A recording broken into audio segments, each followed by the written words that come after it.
Hi friends, ಅವತ್ತಿನ ದಿನ ಮೆಂತೆ ಹಾಕಿದ್ದೀವಲ್ಲ, ಈಗ ನೋಡ್ಬೋದು 3 ದಿನ ಆಗೋಣ ಈ ಥರ ಚಿಗುರು ಬಂದಿದೆ, ಮೊಳಕೆ ಬಂದಿವೆ.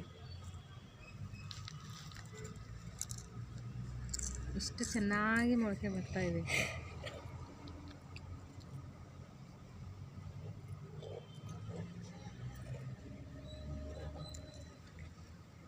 ಇಲ್ಲಿ ನೋಡ್ಬೋದು.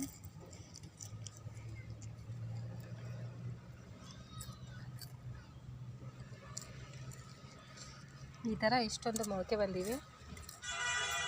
ನಿಂಬೆಹಣ್ಣಿನ ಗಿಡದಲ್ಲಿ ಕೂಡ ಹಾಕಿದ್ದೀವಿ, ತೋರಿಸ್ತೀನಿ.